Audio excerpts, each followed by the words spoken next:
Hello everyone, another update muli para sa ating mga member ng ating community. Ito po ang Life with Christ Without Christ ministry. So para po sa kaalaman ng lahat, yan, para i-share ko lang, hindi ko nababanggitin yung pangalan. So sabi ko naman sa kanya mag-uusap kami. Pero gusto ko i-record na itong advice ko para sa'yo, para makinig din ng iba. Una sa lahat, ito alam kong alam na alam nyo na. Ito alam na alam nyo na itong ipapaliwanag ko sa inyo. Pero magandang makapagbigay ng ma-refresh din po ang bawat isa dahil may mga bago pa rin pumapasok sa loob ng community. Una sa lahat,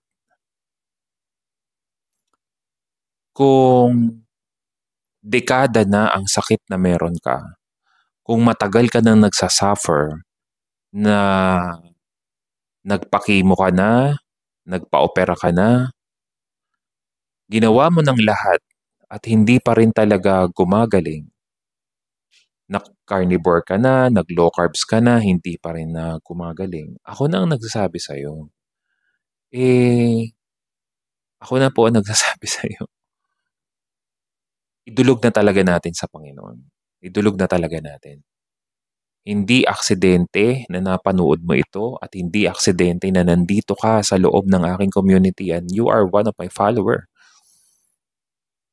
Hindi aksidente. Kasi kung may pera ka pa, may pambili ka pa ng food supplement, paano hindi talaga na-address? Di ba? Paano talaga? Sapagkat kung we will dig deeper, ang totoo talagang labanan talaga sa mundo. Ulitin ko na naman is not physical, but spiritual. Meron namang pagkakataon na pinukusan mo sa spiritual and at the same time, inaayos mo na yung pagkain mo. Then na-address yung issue. Meron naman, ginawa mo ng lahat, pero hindi naman ganun kalalim or deep yung pananampalataya mo. That's why hindi ma-address in a spiritual yung problema mo.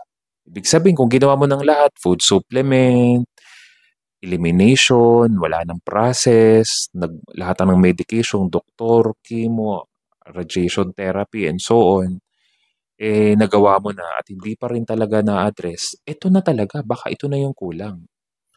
Kasi honest to goodness, kaya tayo isinilang natin yung Healing Hearts community sapagkat nakafocus talaga ako doon, more on feeding talaga ako ng Word of God doon sa bawat individual. Hindi talaga ako basta-basang ipag-pray ko agad. Tapos mababaw naman yung yung pagkakakilala mo sa Panginoon. Hindi ka talaga rooted sa salita ng Diyos. Ang mangyayari lang yan, ang sabi ng Bible, di mapapalayas mo yung spirito. Pero may tendencyng bumalik at mas worse pa. Biblical po yan at mas worse pa. Bakit? Hindi ka naman rooted and grounded sa salita ng Diyos Walang magandang foundation. Wala kang pinangahawakan na salita. Nakatingin ka lang sa himala, pero wala namang foundation. Yan po yung sinasabi ko po. Yan yung sinasabi ko. Na ang nangyari, nagdadasal ka nga sa Panginoon, pero wala kang malalim na tayo kasi, yung naturingan na Christian country, na matyaga na nakikinig ng preaching ng iba't ibang mga pastor, ng mga ministro o pero walang Bible reading. Walang Bible reading. Masigasig lang tayo nakikinig ng mga preaching pero wala tayong Bible reading. Wala tayong malalim na pagkakakilala at pagkakaunawa talaga sa salita ng Diyos at pagkakakilala sa ating Diyos na buhay. Wala. Kasi kung nauunawaan mo ang bawat salita niya, obligado ka talaga na ibahagi talaga to. Pero kung ikaw mismo, wala kayong eagerness na ibahagi yung salita ng Diyos, malamang hindi mo talaga siya kilala.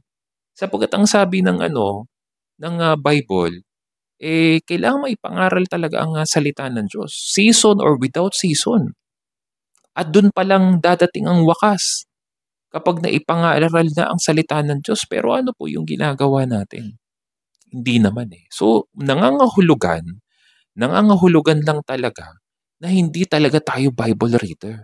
Sapagkat wala pa sa puso natin, hindi tayo eager na i-share, ibahagi talaga ang kanyang salita. And that's the reality. Yun yung realidad talaga. Kaya hindi niyo po ako masisisi na eto na, kinakain na talaga yung oras ko sa kabilang community. Kinakain na po talaga.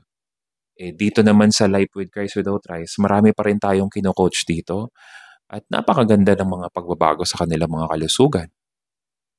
Napakaganda. At ako na po ang nagsasabi po sa inyo, hindi basta-basta yung pinagdaanan ng mga tao.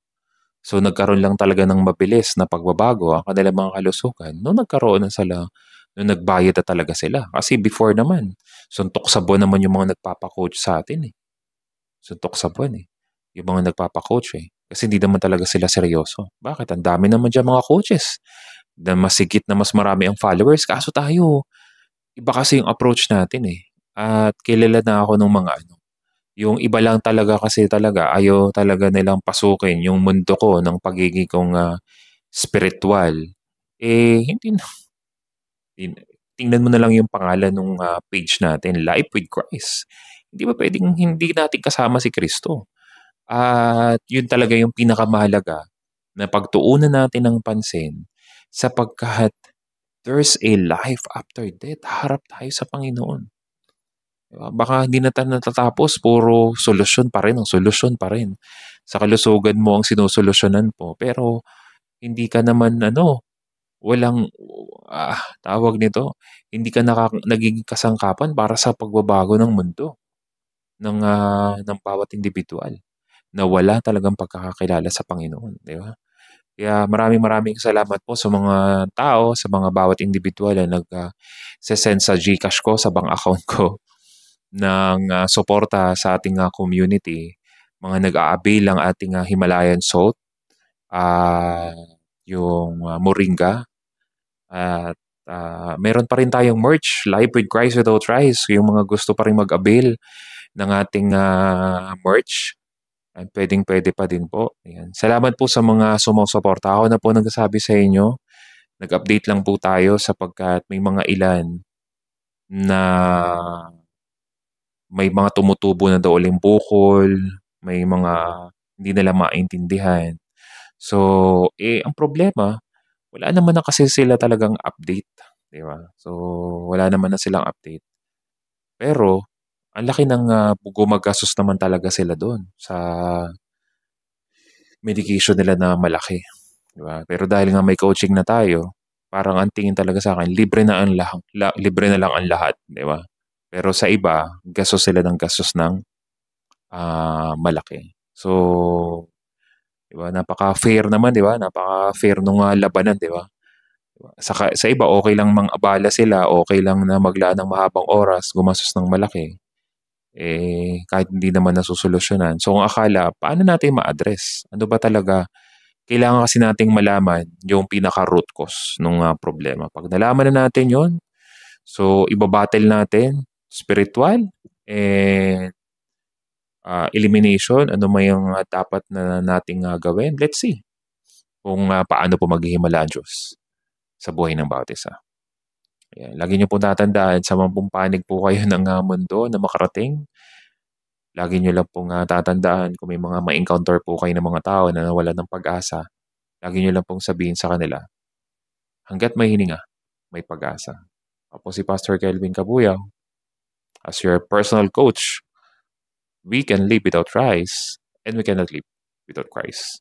God bless everyone.